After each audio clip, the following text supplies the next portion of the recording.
Sa lagpas isang dekadang pamamayagpag ng Flip Top Battle League ay napakaraming pangyayari na ang nasaksihan natin. Mga kaganapan na masasabi nating nagmarka na sa isip ng mga MC at pati na rin sa ating mga taga-subaybay nito. Kaya naman welcome sa ating segment na Flip Top Top 10s. At ang tatalakayin natin ngayon ay ang top 10 history na naganap sa liga ng Flip Top. At ang una sa ating listahan ay ang pinakauna at nag-iisang back-to-back champion sa isabuhay tournament. Walang iba kundi si Batas. Hindi biro yung pinagdaanan ni Batas para makuha ang magkasunod na titulo. Kailangan dito ng matinding dedikasyon at 100% sa bawat laban. Kasi yung mag-champion ka ng isang beses sa tournament ay napakalaking bagay na. Yun pa kayang kunin mo yung 2 corona bilang kampiyon. Take note magkasunod na taon yung trinabaho yun. Kumbaga walang gaanong pahinga. Kaya sobrang saludo kay Sir Batas dahil kahit nagretiro na siya sa pakikipag-battle, ay palagi pa rin mababanggit yung pangalan niya kapag usapang Flip Top history. Pero sarap hakutin! Aking sipog dapat! 100k every year! Ito ay isinuwapang hanggang bayaran na ako para hindi lumaban! Sunod ang pinakaunang isabuhay at 2x2 champion na si Shehi. Pinakaunang nagkampiyon sa 2 major tournament ng liga. Yan naman ang ambag ni Shehi kapag usapang history.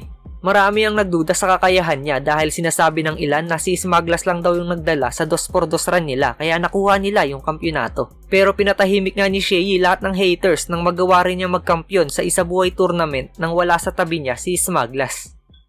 Wala akong pake sa titulo, wala akong pakialam sa pera. Gusto ko lang talaga respeto lang talaga. Pangatlo sa ating listahan, eto matindi. Ang pinakaunang nagkampiyon sa 3 tournament ng Flip Top.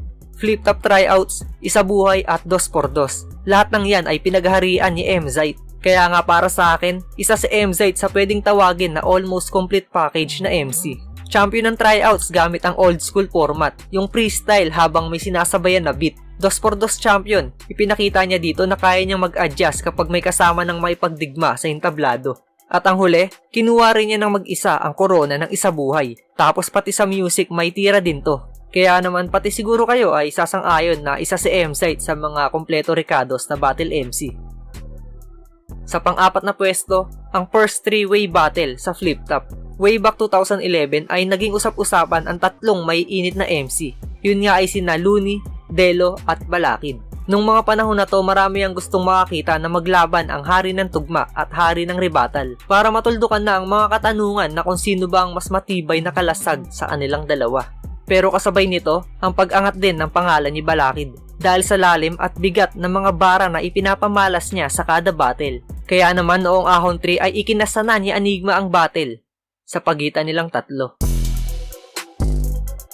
Delo versus Balakid, Looney versus Delo, Balakid versus Looney. Unang beses namin yan susubukan, 3-way sila na 1-on-1 silang 3. Sa ikalimang pwesto, ang pinakaunang 1 round, 5 minutes battle.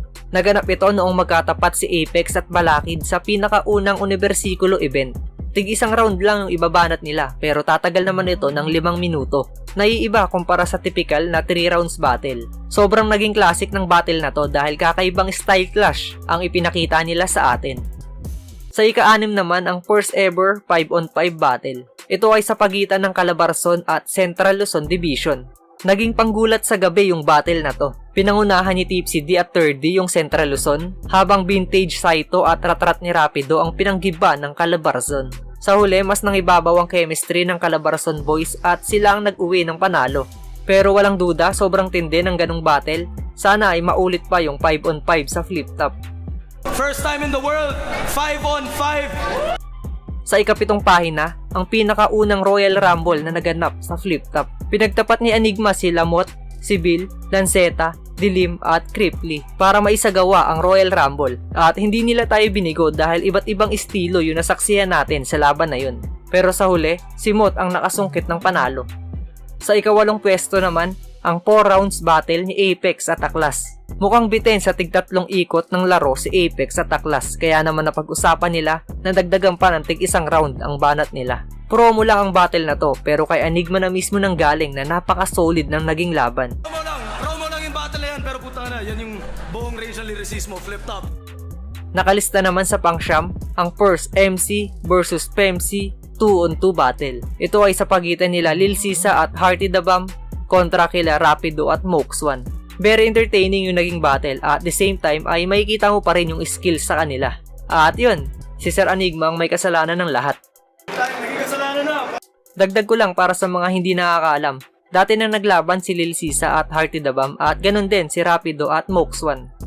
Ang pang-10 at huli sa ating listahan, ang pinakaunang battle rematch sa liga ng Flip Top. Bihira mag-rematch dito. Kadalasan nangyayari yung ganyang bagay kapag pareho silang sumali sa tournament at dumating sa punto na sila na mismo yung magkatapat. Ganyan nga yung naging senaryo ni Rapido at Acer. Una silang naglaban sa Gubat 3 noong 2015 at sa sobrang ganda ng ipinakita nila, nauwi sa tabla ang laban.